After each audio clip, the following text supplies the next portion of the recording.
Her own kin named her worthless, a blemish on their name, the ugly one to be hidden when guests arrived. They saw a crooked smile and called it a flaw. They saw calloused hands and called them coarse. They never once looked deep enough to see the fire smoldering in her eyes. But out on the lonely plains, a reclusive rancher with a past as scarred as the land saw everything they missed. He didn't just see beauty. He saw a weapon. The only soul strong enough to face the darkness coming for them all. Don't forget to like this video and subscribe to the channel so you never miss a ride into the Old West. The dust motes danced in the slivers of afternoon light, tiny brilliant stars in the suffocating warmth of the homestead, and Alara felt she was one of them, visible only in stolen moments, otherwise insignificant, part of the air everyone breathed but no one noticed. Her family called her the Ugly One, a name spoken not always with malice, but with the casual cruelty of accepted fact, like calling a horse brown or the sky blue. Her value was measured in the tasks her hands could complete, calloused hands her mother called coarse, hands that could soothe a panicked animal or stitch a perfect seam, yet could never earn a gentle word. We see her now, hunched over her brother's favorite shirt, the needle a tiny silver fish darting through worn denim. The tear near the collar was ragged, a testament to a careless scuffle, and she mended it not with a simple patch, but with a pattern of stitches so fine it almost vanished into the fabric. He would take it later, a grunt his only thanks, and toss it onto the heap of clothes on his floor. Her work, her care, rendered invisible. This was her world, a cycle of silent effort and quiet erasure. Later, in the stifling heat of the barn, a young colt shied from her father's booming voice, its eyes white with fear. The men shouted, their impatience a palpable force in the air, but the animal only grew more frantic.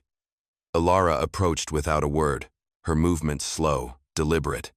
She held out a hand, not to take, but to offer.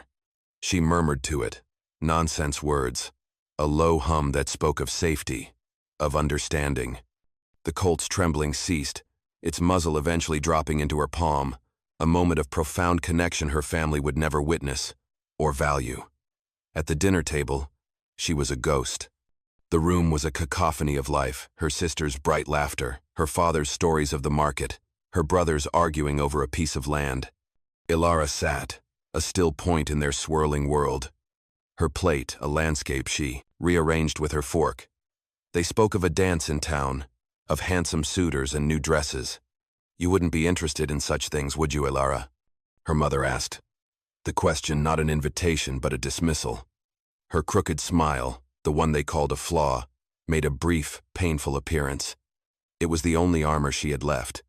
She looked past them, through the warped glass of the window, to where the plains stretched into an endless, bruised twilight.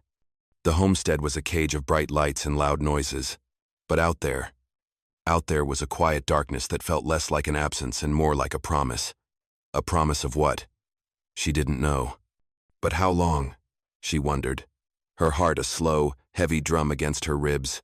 How long can a shadow survive in a house that tries so desperately to burn it away? There was a place, just beyond the last paddock, where the world fell away into rock and scrub brush, a borderland between her family's manicured pride and the untamed wild. This was Alara's sanctuary. She rode there not for a purpose, but for the absence of one. The wind a raw, clean hand that stripped away the whispers of ugly and worthless. It was on such a day, with the sun a hot coin in a bleached blue sky, that she saw him. He was a figure carved from the ridge opposite hers, a stark silhouette against the blinding glare. The man and his land were one, a hard, unforgiving landscape of broken fences, and a house that looked less built and more like it had grimly risen from the dirt, defiant against the wind. This was Silas's property, a name spoken in the nearby town with a mixture of fear and dismissal, a recluse, a man with a past. Her horse stilled beneath her, sensing the shift in the air, the sudden charge in the silence. He was watching her, not with the leering eyes of farmhands or the pitying glances of townswomen. His gaze was a physical weight, a steady, unblinking pressure that traveled across the ravine. She felt an instinct to turn, to flee back to the familiar cage of her home, but she was frozen by the sheer intensity of it. It was a look that bypassed her crooked smile and her simple dress entirely. It was a look that seemed to see the bones beneath her skin, the quiet fire she banked deep in her soul. Minutes stretched into an eternity, measured only by the whistle of the wind through the sagebrush and the heavy thud of her own heart. In his stillness, in that piercing gaze, she felt seen. He saw the unwavering line of her back, a spine unbent by years of scorn. He saw the easy, confident way her calloused hands held the leather reins, not the hands of a lady, but the hands of a survivor. He saw the way her eyes scanned the horizon, not vacant, but reading the land, understanding its language of shadow and stone. These were the very pieces of herself her family had deemed flaws, the evidence of her failure to be soft, to be pretty. To this man on the ridge, they seemed to be the only things that mattered.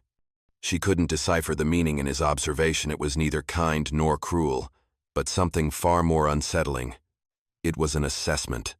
As if he were measuring her for a purpose she could not possibly comprehend.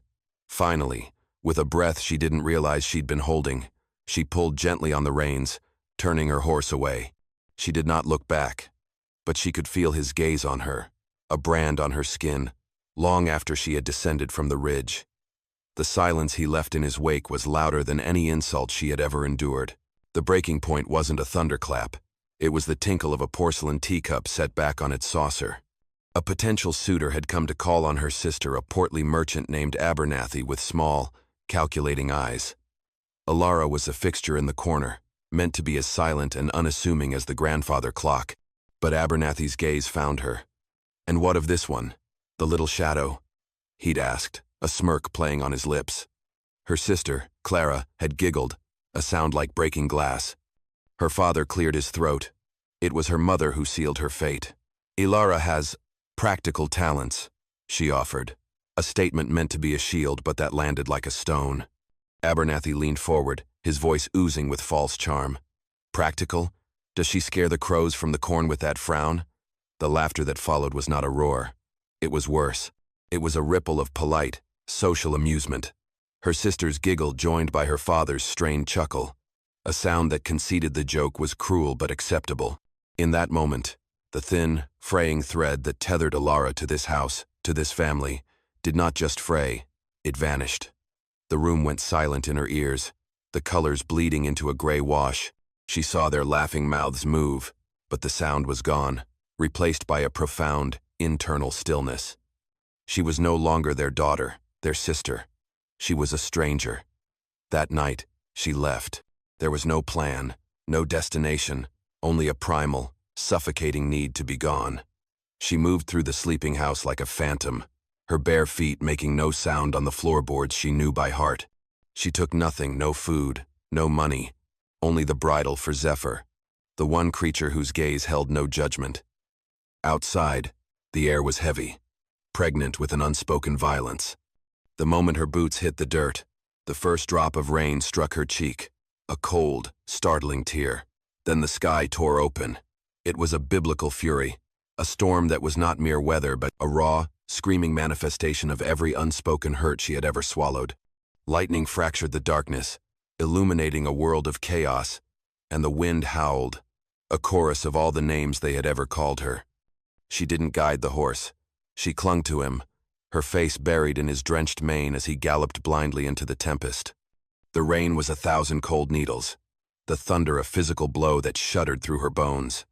She rode until the cold seeped past her skin and into her soul, until her hands were numb on the reins and her body was a dead weight. Consciousness became a flickering candle flame. Through the blur of rain and exhaustion, she felt Zephyr slow, his gait changing from panicked flight to a determined, steady plodding. He had found a path she did not know, driven by an instinct for shelter she no longer possessed. A shape loomed out of the maelstrom, a crooked gate, a fence line that looked like a row of broken teeth. A faint, defiant pinprick of lantern light flickered in a distant window. She had just enough strength to recognize the harsh, unwelcoming outline of Silas's ranch before she slid from the saddle, a broken thing collapsing in the mud at his gate. The door didn't creak. It swung open with a solid, heavy groan, a sound that spoke of thick wood and iron hinges. Silas stood there, the lantern light carving his face out of the storm's raging darkness. his expression as weathered and unreadable as a river stone. He saw her, a heap of drenched fabric and half-frozen limbs in the mud, and there was no surprise, no hesitation. His movements were spare and certain. He lifted her as if she weighed nothing, his silence a stark contrast to the screaming wind, and carried her inside. His home was a testament to a life stripped to its essentials. The air smelled of wood smoke, old leather, and something metallic, like oiled steel. There was one chair, a table, a cot, and a stone fireplace where a low fire hissed and popped. Every object, the single chipped mug by the hearth, the neatly coiled rope on a peg, the worn whetstone on the mantel looked as if it had earned its place through sheer utility. He laid her on a rough-spun blanket near the fire, her sopping dress steaming in the heat, and left a canteen of water beside her before retreating into the shadows of the room. He never asked her name. He never asked why she had come. The storm was reason enough. When she woke, the world was quiet. The fire reduced to glowing embers. A change of clothes, a man's shirt and trousers, patched but clean, was folded on a crate. An unspoken agreement had been forged in the crucible of the storm. She was to work for her keep. He didn't instruct her with words, but with actions. He would head to the dilapidated barn, and she would follow. He would mend a fence, and she would learn to pull the wire taut, her once scorned hands finding a new, vital purpose. Days bled into one another in a rhythm of quiet labor. Then, one morning, the lessons changed. He led her to a clearing behind the house and pressed a rifle into her hands. It was heavy, the wood stock worn smooth by another's grip, the metal cool and serious. He didn't teach her to shoot. He taught her to breathe. Feel the wind on your neck. His voice was a low rumble, the most he'd spoken at one time. It will lie to you, but the grass tells the truth. He showed her how to track, pointing not at the obvious hoof prints but at a single bent blade of grass, a dislodged pebble, signs so subtle they were a language in themselves. His knowledge was too deep, too instinctual for a man who had only ever ranched. He moved with a predator's economy, his eyes missing nothing. The way he taught her to hold the rifle, to feel its balance not as a tool but as an extension of her own will, was the lesson of a man who understood its purpose intimately. You don't point it at anything you're not willing to destroy, he stated, his gaze fixed on the horizon. A deep, cold understanding began to dawn in Alara. This was not about hunting. This was about survival. The man who had taken her in was not just a recluse. He was a man in hiding, miles away, where the setting sun bled across the horizon in hues of bruised purple and dying orange. The approaching darkness took on a more tangible form. The settlement of Cottonwood Creek wasn't a town so much as a promise huddled by a stream, a few sod houses, a blacksmith's forge, and the smell of cooking fires mingling with the dust. Laughter spilled from a doorway. A child's cry was quickly shushed. It was a place of fragile, hard-won peace. They did not arrive with the thunder of hoofbeats or the wild whoops of common bandits. They came like a sickness on the evening breeze, a dozen riders materializing from the twilight. Their movements so synchronized they seemed less like men and more like a single, predatory organism. At their head rode a man named Corbin. He sat his black mare with an unnatural stillness, his face handsome in a way that was unsettling, like a perfectly carved mask. While his men, disciplined and silent, fanned out through the small settlement, Corbin dismounted, his silver-spurred boots making no sound in the thick dust. His men moved with a chilling efficiency that spoke of countless rehearsals. They didn't storm homes or demand gold. They simply entered, their eyes scanning the faces of the terrified settlers, searching. There was no chaos, only a cold, methodical process of elimination. They were not marauders. They were hunters. Corbin himself walked to the blacksmith's forge, the smith a giant of a man whose courage seemed to evaporate in Corbin's presence. Corbin picked up a half-finished horseshoe, his gloved fingers tracing its curve as if admiring the craftsmanship. "You are a man who remembers faces." Corbin's voice was calm, almost conversational, a terrifying counterpoint to the silent dread his men spread. "I'm looking for someone. A man who passed this way a long time ago. He would have been quiet, kept to himself. He has a scar on his left hand, shaped like a broken star." The blacksmith shook his head, sweat beading on his brow. "Many men pass through. Corbin's smile didn't reach his eyes. This one had a shadow following him. My shadow. He used to call himself Silas. The name hung in the air, a death sentence. The blacksmith's face went pale with a flicker of recognition he could not hide. Corbin saw it. He tossed the horseshoe into a trough of water, where it hissed like a dying snake. He gave a nod, a barely perceptible motion, and two of his men moved toward the settlement's small grain store, not with frenzy, but with the grim purpose of men setting a funeral pyre. Corbin turned back to the blacksmith as the first licks of orange flame began to crawl up the dry wood behind him. Tell me which way he went. It wasn't a question.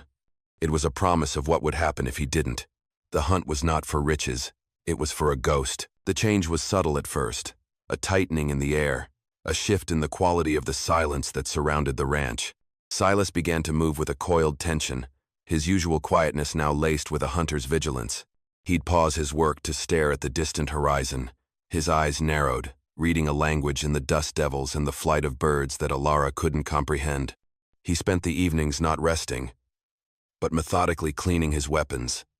The rhythmic scrape and click of oiled metal against metal, a new, ominous heartbeat in the small cabin. He saw the wisp of smoke to the north that had no business being there. He noted the unnatural absence of coyotes howling at dusk. The whispers on the wind had found their way to his door.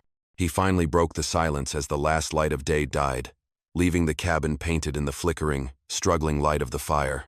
He didn't look at her, his gaze fixed on the flames as if they held the ghosts of his past. His name is Corbin. The words were low, rough, like stones grinding together. Alara remained perfectly still, her hands frozen around a warm mug of chicory. I rode with him, a lifetime ago. We were efficient.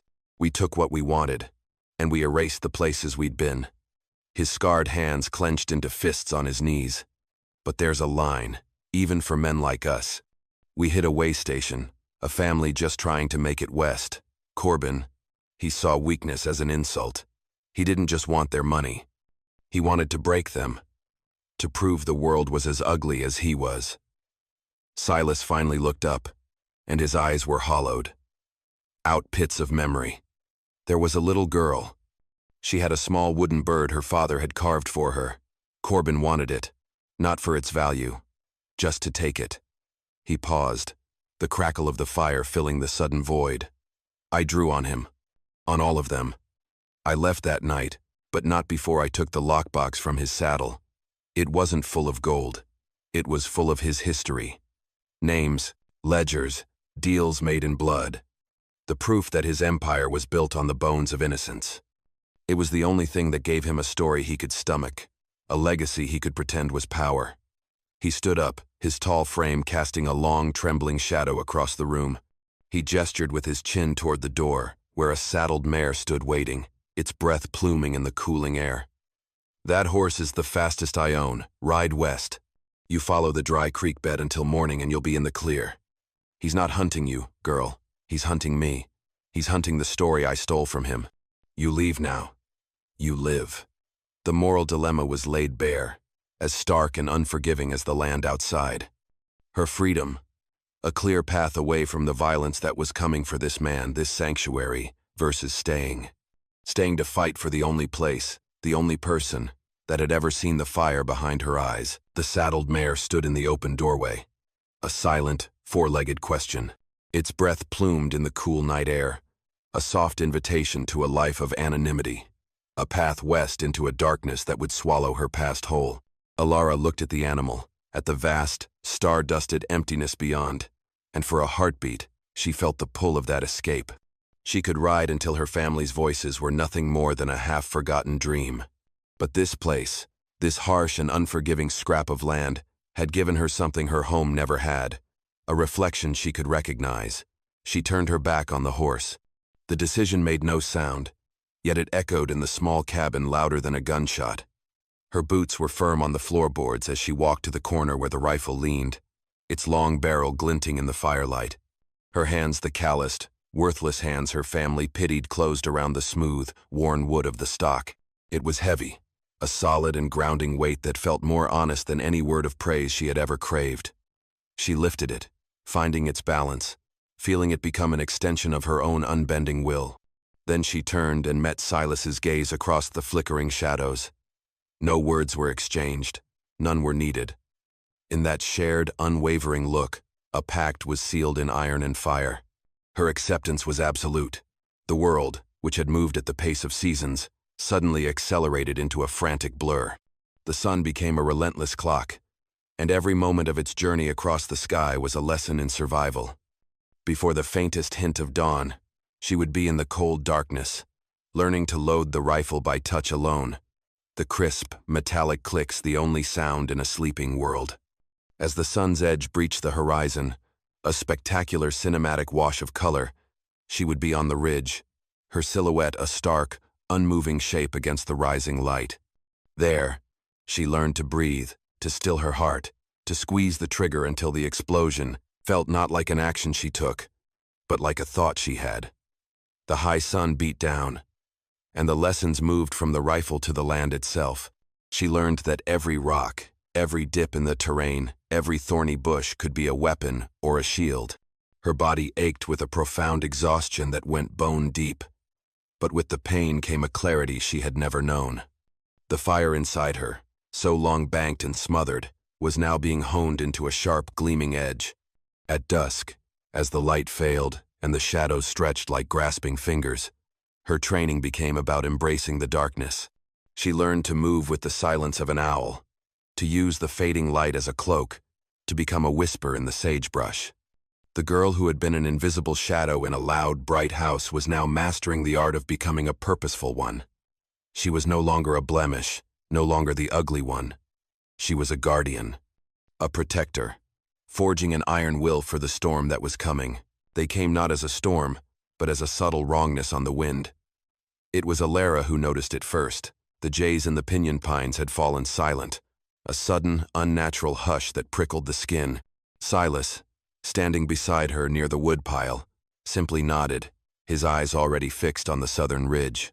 Two riders. They moved with the lazy confidence of wolves entering a sheep pasture, their figures shimmering in the midday heat. They were not exploring. They were mapping, their gazes dissecting the ranch's defenses, searching for the easiest point of entry. The air grew thick with unspoken violence. This was the first taste, the probing finger of Corbin's reach. Silas didn't issue an order. He looked at Alara, his expression, a question she had been training her whole life to answer.